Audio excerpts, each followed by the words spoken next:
Alright guys, today we have more PlayStation news to go over and discuss. Before we dive into today's topics, do me a favor, hit the like button to help the video out and show it your support. And if you are new here to the channel, make sure you hit that subscribe button as well. We're starting here talking about Sony teasing some new features that they plan to bring to the PlayStation 5 in future firmware updates. So this is reading from PlayStation Universe. It says Hideki Nishino, the SVP of Platform Experience at Sony Interactive Entertainment, has teased what to expect from future PS5 system software updates during a Q&A posted on the PlayStation blog.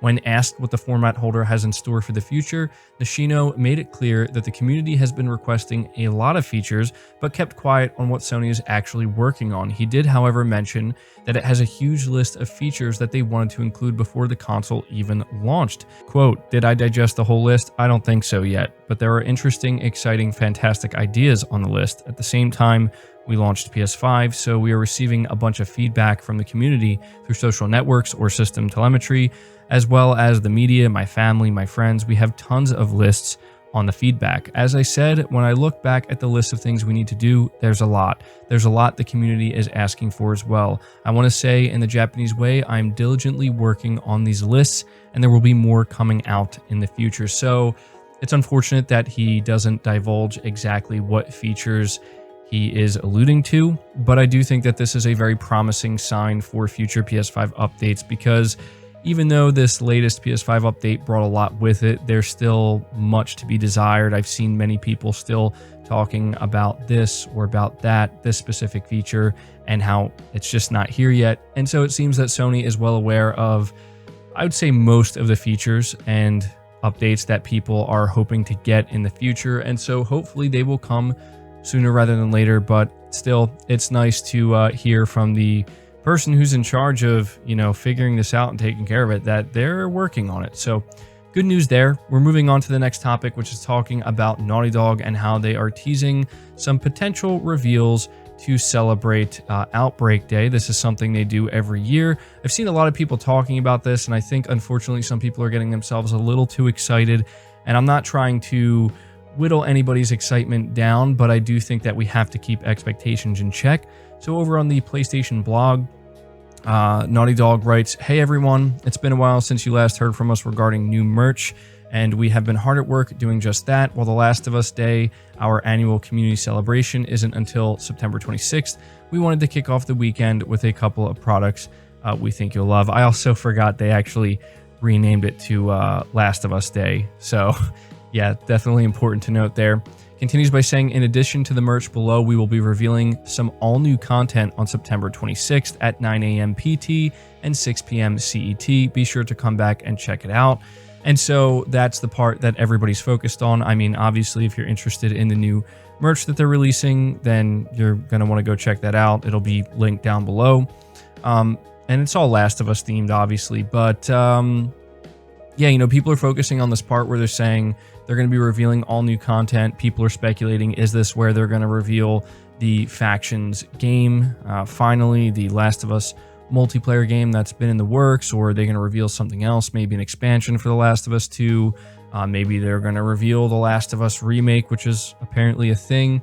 If not that, maybe a director's cut version of The Last of Us 2. And this is where I want to kind of tell anybody who's maybe expecting something like that to reel your expectations in. Every year Naughty Dog celebrates The Last of Us, on September 26th, and it's really not something where, as far as I'm aware, they traditionally, they don't reveal something major during this day. Like, I don't think we're going to see the big grand reveal of The Last of Us multiplayer game. I think it's much more likely that if we get anything regarding that, it'll be like a written update, something that just acknowledges, hey, we're working on this game, and it's a big game, and it's going to take some time. We just want to let everybody know it's still a thing, and we're hard at work. I could see us getting something like that, but not a full-blown reveal. I mean, I would love to be wrong. It would be great if, come the 26th, Naughty Dog comes out and is like, hey, here's a brand new game we're working on. That'd be fantastic, but I just don't think the time is right for that. But either way, I know you guys are going to want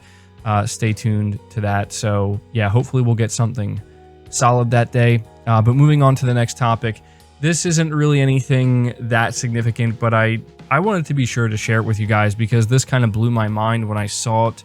So there is this game called Ride 4, and it's a game that I believe has been out for a little while now, but there's been this video making the rounds that shows what seems to be some photorealistic graphics for this game, and it's just kind of blowing people away. It's worth noting this is not a PlayStation exclusive or anything, but the footage was captured on PS5.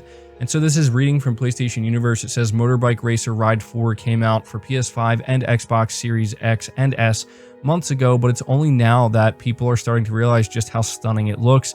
Specifically, there's a video doing the rounds on YouTube that showcases a replay in first person on PS5, and the visuals are utterly breathtaking. And so you'll see the footage playing in the background, and I don't know if I'm going to be able to upload this video in 4K, but I will have the original video linked down below. So if you want to really see this thing kind of pop in 4K at 60 frames, I believe it's at 60 frames per second, it's pretty insane. And it really just goes to show how far graphics have come. I'm sure it looks just as good on the Series X console, but I haven't seen it. I've only seen the PS5 version here, and I even shared a clip of this out on Twitter, and people are just they're legitimately in shock at how realistic these graphics look, to the point where some people just don't believe it. They don't believe that this is a video game we're looking at. And I have to admit, when watching it, it's almost like, yeah,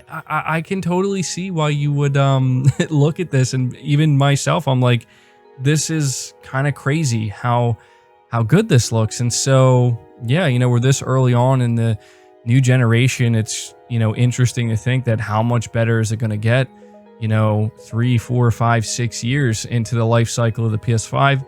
Definitely some exciting stuff there. But moving on to the next topic, we're talking about the PS5 restocks that have been happening at Best Buy. And it's crazy because it's essentially looking like a brand new console launch with the lines you're seeing outside of these stores.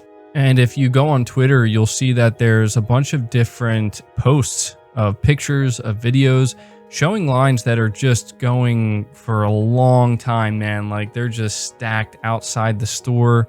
It goes on, and these are people who are waiting for the stores to open so they can possibly get their hands on a PS5, on an Xbox Series X, and it's just crazy to think that this is still a thing that's happening to this extent. I mean, it does make sense considering it's been a long time since these consoles, or at least the PS5 anyway, has been sold in store. And so, yeah, I mean, you would think that by this point in time, it wouldn't be like this. But we know that these consoles are still suffering from shortages and scarcity, and that's going to continue, unfortunately, possibly all the way until 2023. Hopefully it will slowly improve before 2023, but it's anybody's guess at this point. But there you go, man. That's pretty crazy. Maybe you can let me know if you know, are one of these people who were waiting for Best Buy to open, if you were able to get a PS5 or a Series X, if that's what you were after. Moving on to the next topic, we're talking about Kena Bridge of Spirits because we have the co-founder, Mike Greer, talking about their post-launch plans for this game, and he seems to hint at new content making its way to the game in the future. They're going to continue to support it, and I think that anybody who is enjoying this title right now, they're going to be really happy to hear this. Again, I've seen a lot of people talking about just how much they love this game. I've seen a lot of people saying that this is their game of the year, and so this is exactly what he had to say. We definitely want to support the game. We know that people love the photo mode and the combat, so we're thinking about things we can do to expand some new combat scenarios and maybe some additional content in the future featured around combat. Yeah, I think we want to make some updates to photo mode. People have been asking for certain features that would be easy to do, so I think we'll be supporting Kena for a while. And so, yeah, that's pretty much what he had to say, and he doesn't reveal, you know, exactly in, you know, great detail what this content's going to be. I'm sure they're trying to figure that out, but definitely something that, again, I think fans are happy to hear. And finally, we're talking about Ghost of Tsushima Legends and how there is new content for this game. And it's nice to see that Sucker Punch is continuing to support this title. As we know, recently it became a standalone game, that being the Legends multiplayer mode. So if for for whatever reason you don't want to experience the amazing story of Ghost of Tsushima and you just want the multiplayer experience, you can buy that and just play it that way. Although I think most people are probably going to want to experience both. But nonetheless, we have new content coming to the game. So this comes directly from Sucker Punch's Twitter account. They say, venture into Lyo's realm with our new survival map, Twilight and Ashes, out now in Ghost of Tsushima Legends. Next week on October 1st, we'll launch an additional new survival map, Blood and Steel, based on Iki Island. So yeah, you know, I gotta say, guys, I've been really just fully immersed in Ghost of Tsushima Director's Cut, and I've been spending a lot of time playing the Legends multiplayer as well. And so it's really great to see that they are continuing to add new content.